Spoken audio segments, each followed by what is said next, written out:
میں نے دکاندار کو پیسے دیے، جلدی سے شاپنگ بیگ اٹھا کے رخسار کے پیچھے بھاگی۔ ہوا کے گھوڑے پہ سوار رہتی ہے یہ لڑکی، اس کے ساتھ شاپنگ پہ آنا خودکشی کے برابر ہے۔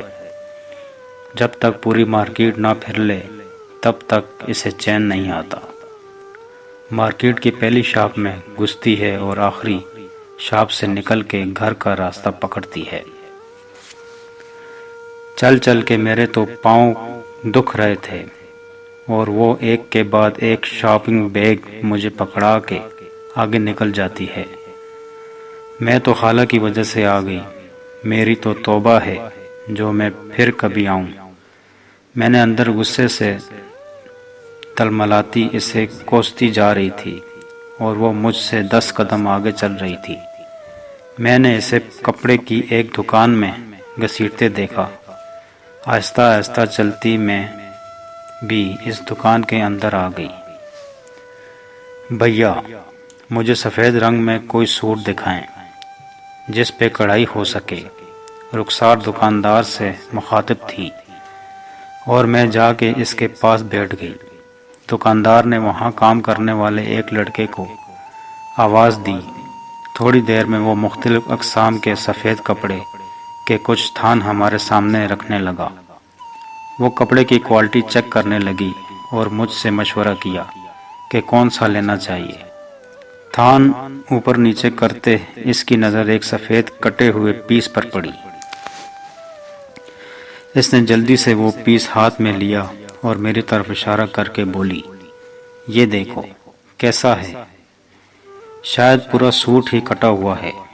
اس سے پہلے کہ میں اسے اپنی رائے دے پاتی، دکاندار نے جلدی سے وہ کپڑا اس کے ہاتھ سے لے لیا۔ باجی، آپ اسے رہنے دیں، کوئی اور دیکھ لیں، یہ شاید غلطی سے آ گیا ہے۔ ہم دونوں دکاندار کے اس رویے پر حیران ہوئے۔ میں چپ رہی لیکن وہ بولی، مجھے تو یہی کپڑا ہی لینا ہے، آپ دکھائیے مجھے۔ وہ بے ضد تھی۔ باجی، وہ کفن کے لیے ہے، غلطی سے آ گیا، آپ اسے رہنے دیں۔ دکاندار کے اس جواب کو سن کے ہم دونوں کے چہرے کے رنگ اڑ گئے۔ اگلے ہی لمحے وہ دکان سے بیگ اٹھا کے دکان سے باہر آ گئی۔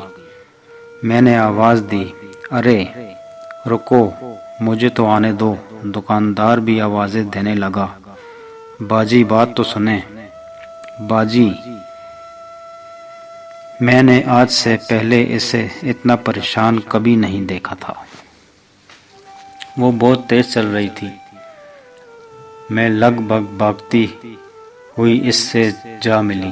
راستے میں میں اسے تسلی دیتی رہی کہ اتنی چھوٹی سی بات پہ تم پریشان ہو گئی ہو۔ اس نے میری کسی بات کا جواب نہ دیا۔ گھر جاتے ہی وہ اپنے کمرے میں چلی گئی۔ میں نے سارے شاپنگ بیگ خالہ کو پکڑائے اور اس کی حالت کا احوال سنا کہ اپنے گھر چلی آئی۔ اگلی صبح امی نے میرے اوپر کمبل ہٹا کے جلدی سے اٹھایا۔ میں گھبرا گئی۔ امی کی آنکھوں میں آنسو تھے۔ میں ہڑبڑا سی گئی کہ آخر ہوا کیا ہے۔ کچھ بتائے بنا ہی وہ مجھے خالہ کے گھر لے گئی۔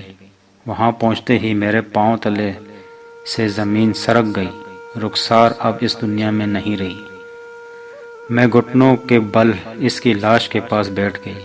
دماغ کی نس پھٹنے سے اس کی موت واقع ہوئی۔ حیرانی اور پریشانی کے عالم میں میرے اندر ایک چیخ نکلی اور اسے بعد میں اپنے حواس میں نہ رہی۔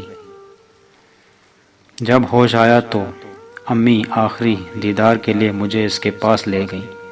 کل جو سفید کفن دیکھ کے اس سے دور بھاگنے کی کوشش کر رہی تھی، آج وہی سفید کفن اس سے لپٹا تھا۔ انسان اس دنیا میں اتنا مصروف ہو جاتا ہے کہ اسے پتہ ہی نہیں چلتا۔ اس کے کفن کا کپڑا بکنے کے لیے بازار میں آ گیا ہے۔